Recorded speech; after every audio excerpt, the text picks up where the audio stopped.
आपका स्वागत है टू ड्रैग पास हमारे यूट्यूब चैनल में। My name is Akshay Harihar.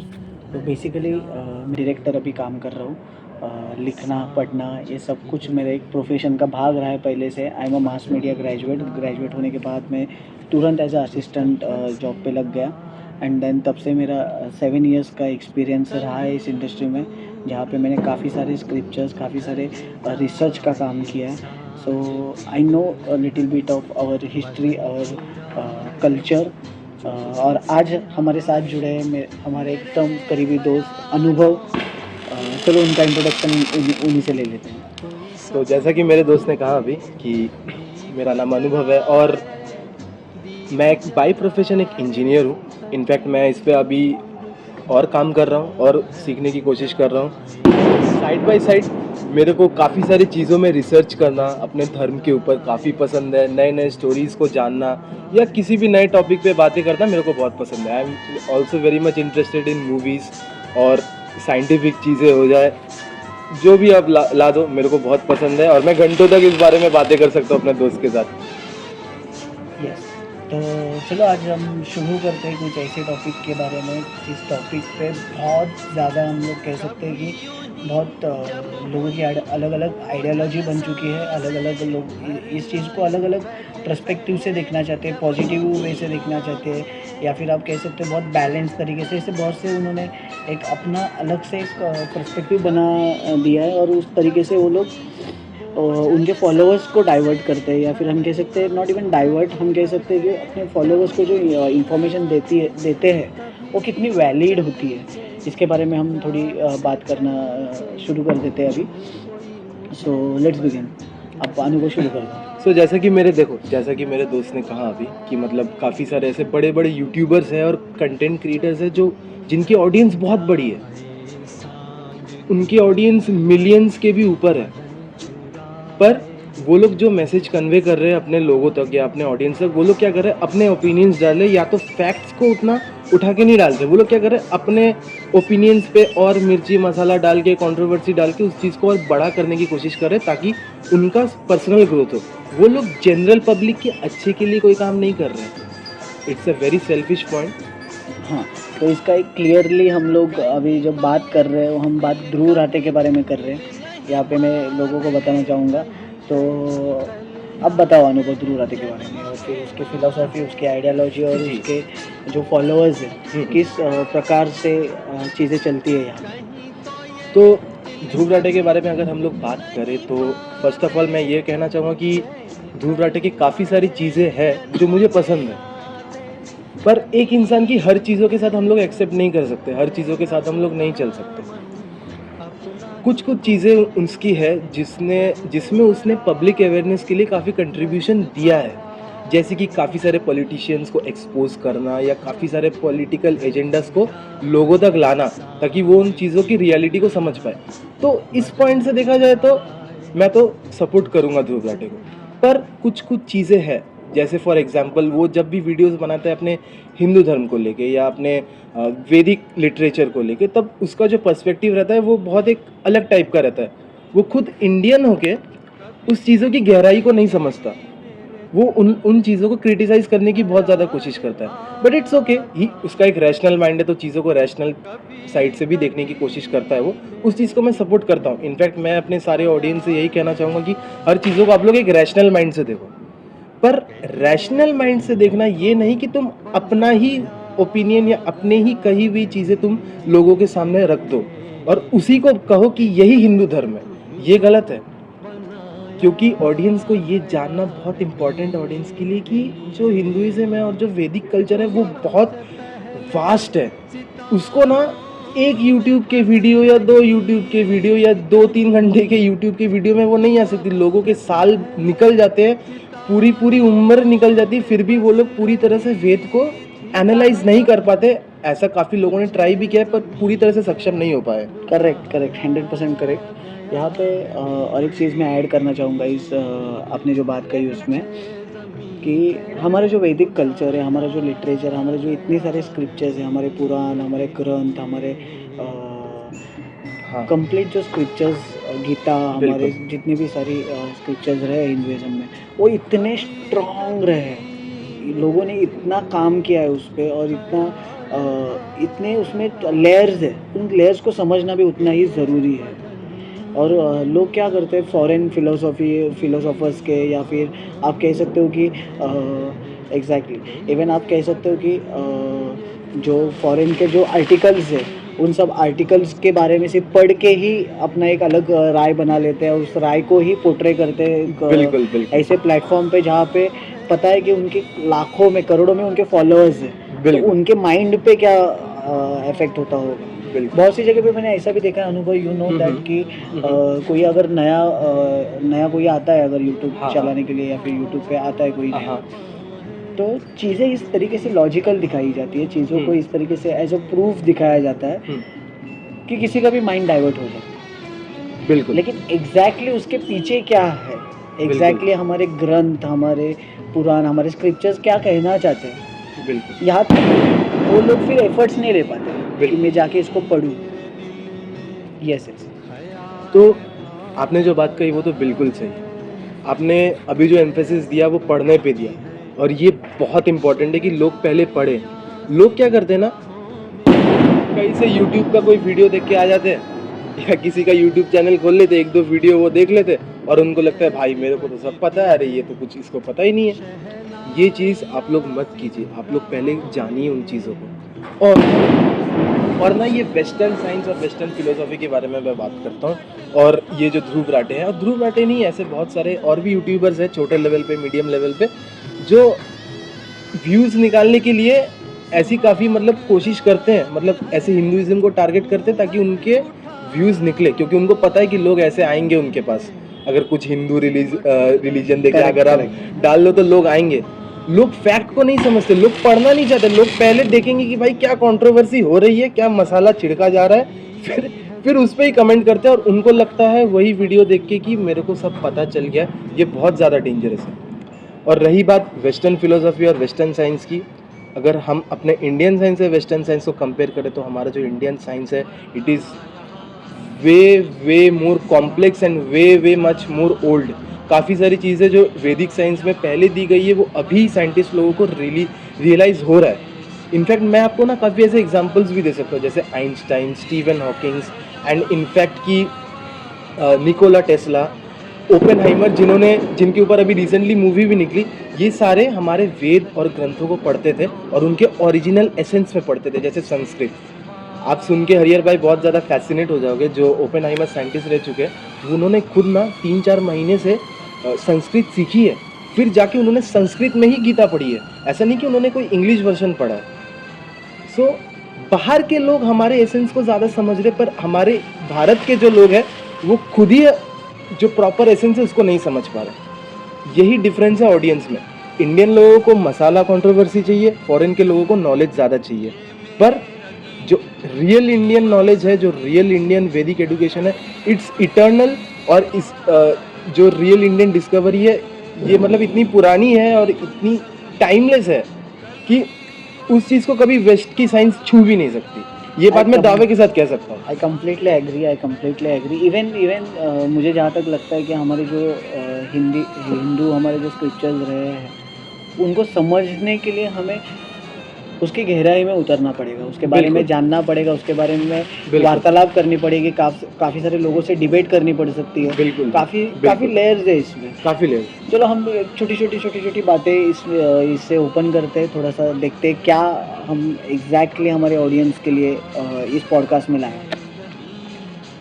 तो देखिए, हिंदुइज्म में जैसे कि आपने कहा अभी कि बहुत सारे लेयर्स हैं। लेयर्स का मतलब ये है ना कि लेयर्स का मतलब उस चीज़ को देखने की पर्सपेक्टिव अलग अलग है। जैसे जो भगवत गीता हो गई ना, भगवत गीता को सपोज मैं एक वे में देख रहा हूँ, तो कोई बंदा किसी और वे में देखेगा, थर्ड पर्सन किसी और वे में लेगा और उसके नॉलेज को अलग वे में समझेगा। तो ये बहुत ज़्यादा इम्पॉर्टेंट है कि लोग ना चाहे भगवत गीता हो जाए, चाहे वेद हो जाए, या कोई भी पुराने शास्त्र हो जाए, उनको देखने के ना और समझने के काफ़ी सारे पर्सपेक्टिव है। करेक्ट। मैं आपको एक श्लोक बोलता हूँ वेद से, ठीक है? आपने शायद ये सुना होगा। इट्स कॉल्ड यथा दृष्टि तथा सृष्टि। इसका मतलब क्या है कि जैसे आप इस दुनिया को देखना चाहते हो, वैसे ही ये दुनिया आपको अपने पास प्रेजेंट करती है। तो ये ना पर्सपेक्टिव का गेम है यहाँ पे पूरा। Okay, back to the topic. Correct, आपने जो भी कहा आई कम्प्लीटली एग्री। सो तुम्हें क्या लगता है, तो प्रैक्टिकली हम थोड़ा सा अभी इस टॉपिक को लेके आते हैं ध्रुव राठी के पास। हाँ। ठीक है, तो तुम्हें क्या लगता है उसका जो देखने का तरीका है, हाँ। हमारे कल्चर को, हमारे बिल्कुल। हिंदुइज्म को, हम्म। जो अभी रिसेंटली हम्म। हम लोग ने ये वीडियो बनाने का जो हमारा मेन आइडिया था, तो यही था कि जी। दिवाली के मौके पर उसने एक ऐसा वीडियो प्रेजेंट किया जिसमें उसने काफ़ी सारे हिंदुओं को क्रिटिसाइज़ किया है। उसने हमारे रामायण पे कहीं ना कहीं क्वेश्चन मार्क उठाया। तो तुम्हें क्या लगता है, टू बी ऑनेस्ट मुझे बताओ कि ये जो रामायण की कथा, या फिर हम कह सकते हैं कि एक रामायण की कंप्लीट होलसम जो स्टोरी है, ये स्टोरी कहाँ तक माइथोलॉजी में हम लोग गिन सकते हैं, कहाँ तक हम लोग इसे हिस्ट्री में देख सकते हैं, और एग्जैक्टली अगर हम इसे एज अ हिस्ट्री देखते हैं, ठीक है, तो एग्जैक्टली ये हिस्ट्री किस तरीके का होगा या फिर किस तरीके का हुआ होगा पीछे। बिल्कुल। इसमें ना पहले मैं ये कहूँगा कि थोड़े बहुत डिफरेंसेस तो हैं। एग्जैक्टली जो रामायण हुआ है, या जैसे एग्जैक्ट वे में रामायण की जो वॉर है जैसे हुई थी, उस वे में ना हम लोग उसको कभी समझ नहीं सकते। हम लोग एग्जैक्टली ना उसके एसेंस को हम लोग नहीं समझ सकते, या जो हिस्टोरिकल चीज़ें एग्जैक्टली हुई थी हम लोग उसको मतलब असल में जो चीज़ें हुई थी ना वो हम लोग नहीं समझ सकते अभी भी। एक्चुअली इसको समराइज़ करने के लिए मैं तो ये बोलूँगा कि रामायण जो है it's basically more of a spiritual war. एक साइड में गुड है, एक साइड में इवल है, बैड है। दो ऑपोजिंग फिलोसॉफीज के बीच में बैटल है। एक वो है जो राम, जिनकी सबसे बड़ी क्वालिटी ये नहीं है कि वो बहुत शक्तिशाली है, भगवान है। उनकी सबसे बड़ी क्वालिटी क्या है, वो है हम्बलनेस और चरित्र। और वही at the same time Ravan एक बहुत नॉलेजेबल पर्सन था, उसके पास बहुत नॉलेज थी, उसके पास बहुत सारी शक्तियाँ थी, पर उसके पास क्या नहीं था, हम्बलनेस और चरित्र। सो इस चीज़ से हम ये देख सकते हैं कि ये एक स्पिरिचुअल वॉर है between good and bad. It's not a war on a material level. अगर हम लोग आज सपोज किसी दो आर्मी में लड़ाई हो रही है, या किसी दो आर्मी में लड़ाई हो रही है, तो उसके पीछे का जो रीज़न होता है ना, अगर आप भी देखे होंगे कि आजकल जो भी मतलब वर्ल्ड में अफेयर्स चल रहे हैं, या इतने बड़े बड़े जितने भी वॉर हुए, जैसे world war 1, world war 2, you know about that. So उन सारी जगहों पे ना सेम एक सिंपल रीज़न है वॉर का, लैंड। हमको इतना लैंड चाहिए, हमको इतना लैंड चाहिए, यही। पर यहाँ पे वो नहीं है। यहाँ पे रामायण में जो होता है ना, यहाँ पे फिलोसॉफिकल डिफरेंस है, यहाँ पे रिस्पेक्ट की बात है। और जैसे अगर आप ना फॉर एग्जांपल अगर आप किसी वेस्टर्न किताब को ले लिए, सपोज की बाइबल, मैं बाइबल को यहाँ पे क्रिटिसाइज़ नहीं करना चाहता, पर बाइबल में जितने भी बेसिकली स्टोरीज है, उसमें ना मतलब स्टोरी को ऐसे पोर्ट्रे कर दिया कि ये अच्छा है, ये बुरा है, बात खत्म। पर जब आप हमारे इंडियन कल्चर में आओगे, या हमारी हिंदू संस्कृति में की किताबें पढ़ेंगे, तब आप जान पाएंगे कि यहाँ पे ना जो विलेन भी होता है ना, उसकी भी बहुत सारी स्टोरीज होती है। उसको भी आप पूरी तरह से बुरा नहीं बोल पाते, उसके पास भी एक जस्टिफाइड रीज़न होता है उसके एक्शंस के लिए। एग्जैक्टली, करेक्ट तो करेक्ट। विलेन के पास भी काफ़ी सारे शेड्स होते हैं, अच्छे और बुरे के। तो मैं ना रामायण को, आपने जैसा मेरे से सवाल पूछा कि लाइक ध्रुव राठे ने भी काफ़ी सारे कमेंट्स किए हैं रामायण के ऊपर, उनको लगता है कि ये हिस्ट्री नहीं है, ये उन्होंने जस्ट तो एक कॉमिक उनके है। एक स्टोरी में ये हाँ। भी कहा है कि जो हनुमान थे, हनुमान पहाड़ उठा के लेके जाते, ये तो फिजिकली पॉसिबल नहीं है। इस चीज़ को कैसे देखते हो? ये इसको आप चाहे फेथ कह लो, या इसको आप चाहे विश्वास कह लो। मैं तो कहूँगा कि ये मेरा विश्वास है, और ये मेरे अंदर मतलब फीलिंग्स है कि ये हनुमान जो है ये महादेव के एक अवतार है।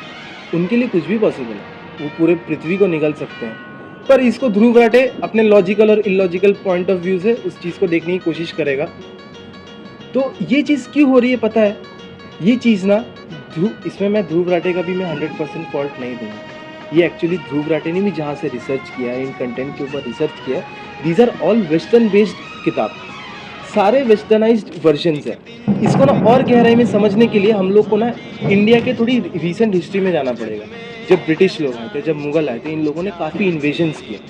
जब मुग़ल ने इन्वेजन्स किए, उन्होंने काफ़ी सारे यूनिवर्सिटीज़ जो थे, जैसे नालंदा हो गए, तक्षशिला हो गए, आपको भी शायद पता होगा, इन यूनिवर्सिटीज़ में काफ़ी सारे हिडन नॉलेज थे और अननोन मिस्ट्रीज़ के ट्रूथ थे या सीक्रेट्स थे जो हम लोग आज जान सकते थे, वो इन लोगों ने जला दिए, एक एक करके जला दिए। इनफैक्ट वेद में भी काफ़ी सारे ऐसे पेजेस थे जो उन्होंने फाड़ दिए, फेंक दिए, जला दिए, पर फिर भी वो प्रिजर्व रहा वेद आज तक। सो ड्यू टू वेरियस इन्वेशंस वो नॉलेज कहीं ना कहीं, वो एग्जैक्ट जो फैक्ट थी हिस्टोरिकल, वो चीज़ कम होने लगी। यही रीज़न है हम लोगों को एग्जैक्ट चीज़ें नहीं पता और डिबेट्स ऐसे बढ़ते रहते हैं कि एग्जैक्ट हम लोग को पता नहीं है।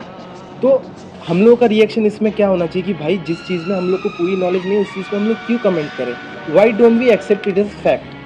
हम उसको क्यों चैलेंज करें और लोगों के सेंटिमेंट्स को हर्ट करें जो ध्रुव राठे करने की कोशिश कर रहे हैं? तो मेरा तो पॉइंट ये है। और दूसरा पॉइंट मैं एक और ऐड करना चाहूँगा, जैसे कि ब्रिटिश लोग थे, उन लोगों ने जब इंडिया को कॉलोनाइज़ किया तो उन्होंने ना काफ़ी सारी चीज़ें हमारे एजुकेशन सिस्टम में भी चेंज की। अगर आपको पता होगा कि एंशियंट जो वैदिक एजुकेशन थी वो मतलब गुरुकुल सिस्टम में होती थी, जहाँ पे मतलब अपने बच्चों को अपने माँ बाप का घर छोड़ के एक गुरु के आश्रम में जाना पड़ता था, वहाँ पे गुरु की सेवा करनी पड़ती थी और फिर गुरु उनको ज्ञान देते थे। वहाँ पे कोई फीस वाला सिस्टम नहीं था। अभी ब्रिटिश एजुकेशन सिस्टम में क्या है कि प्रॉपर आप एक स्कूल जा रहे हो, एक प्रॉपर ऑर्गेनाइज्ड वे में हो रहा है, और वो क्या कर रहे हैं ना, वो लोग क्या कर रहे हैं ना, वो लोग थोप रहे का मतलब क्या है?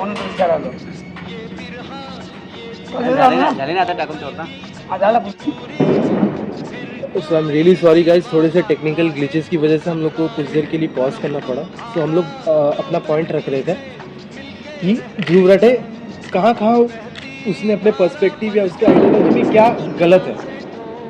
सो जैसे कि मैं बात कर रहा था अबाउट द वेस्टर्न कल्चर और अबाउट कि कैसे ब्रिटिश लोग आए और कॉलोनाइज़ करने के बाद हमारे एजुकेशन सिस्टम को चेंज किया, एक मिशनरी टाइप का सिस्टम ज़्यादा आ गया।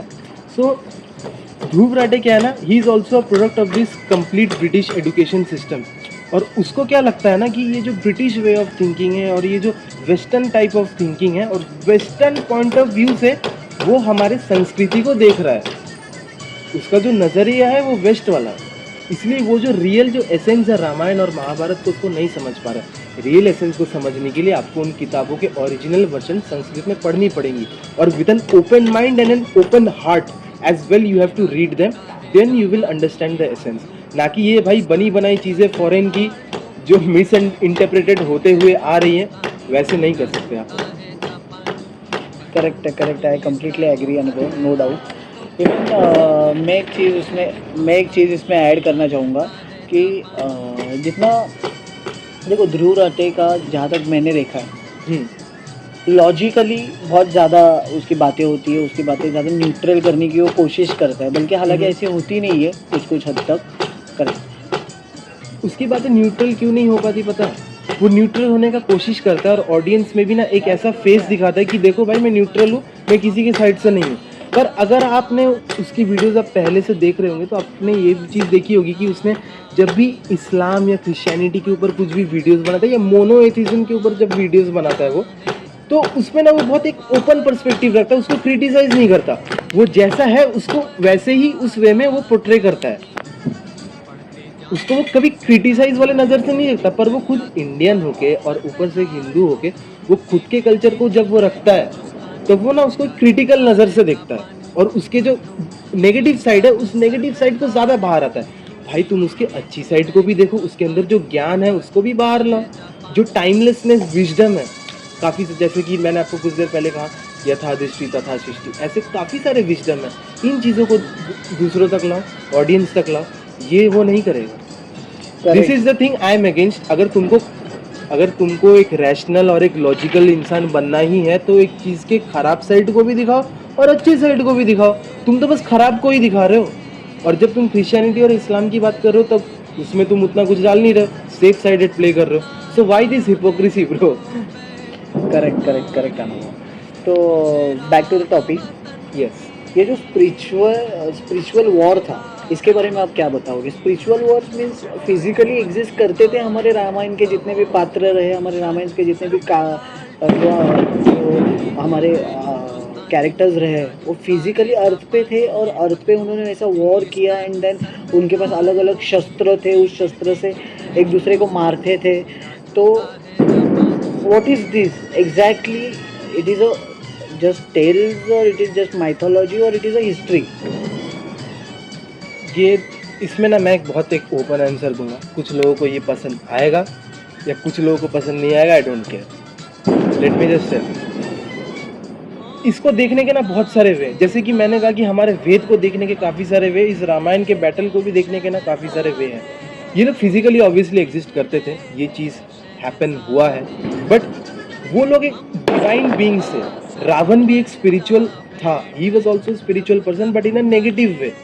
अपने सेंसेस को सेटिस्फाई करने के लिए रावण हमेशा उसी के पीछे लगा रहता था, इसलिए वो नारियों का अपहरण करता था, सामने नारियों की अपमान करता था, और ज़्यादा चाहिए मुझे, और ज़्यादा धन चाहिए भले ही। और मैं रावण को इसलिए स्पिरिचुअल कह रहा हूँ बिकॉज रावण के पास भी ऐसी काफ़ी सारी क्वालिटीज़ हैं जो उसको स्पिरिचुअल बनाती है। आपको शायद पता होगा कि रावण जब मंत्र जाप करता था ना, कैलाश पर्वत हिलने लगते थे। वो जब मंत्र जाप करते थे, जब उन्होंने शिव तांडव स्रोत किया था, तब कैलाश के जो पर्वत थे वो हिलने लगते थे। तो एक स्पिरिचुअल अगर कोई होगा नहीं तो वो पॉसिबल कैसे हो सकता है? तो ये एक चीज़ है। पर again it depends upon perspective. आप इस चीज़ को इस नज़र से देख सकते हो, यार एक मंत्र बोलने से कैसे पहाड़ हिल सकता है भाई, ये तो हो ही नहीं सकता। आप ऐसा भी बोल सकते हो, पर it depends on the person कि आप उसको किस पर्सपेक्टिव में ले रहे हो। तो बात यही है, जैसे राम है, राम कभी भी, राम स्पिरिचुअल इसलिए है, मैं इसलिए नहीं बोल रहा कि वो भगवान है, ऑब्वियसली सबको पता है कि वो भगवान है। मैं उनको स्पिरिचुअल इसलिए बोल रहा हूँ ना क्योंकि उनके अंदर ना कुछ लोभ नहीं था कि मुझे कुछ चाहिए, मुझे और राज्य चाहिए, और धन चाहिए, और लड़कियां चाहिए, और स्त्री चाहिए, ये सब उनमें नहीं था। वो हम्बल थे। जो मतलब जो गरीब और अछूत थे उनके भी वो पैर पड़ते थे, उनको भी वो सेम लेवल का प्रेम देते थे। इसलिए कहा जाता है कि जिसके पास चरित्र है उसके पास ही असली धन है। तो इस बैटल को मैं तो ये कहूँगा कि मैं अपना पर्सपेक्टिव अगर दूँ तो ये एक स्पिरिचुअल बैटल है between good and evil. Obviously ये लोग फिजिकली भी प्रेजेंट थे उस टाइम पे, पर जो बैटल है it's a battle of spirits, क्योंकि within good and bad. Correct correct correct.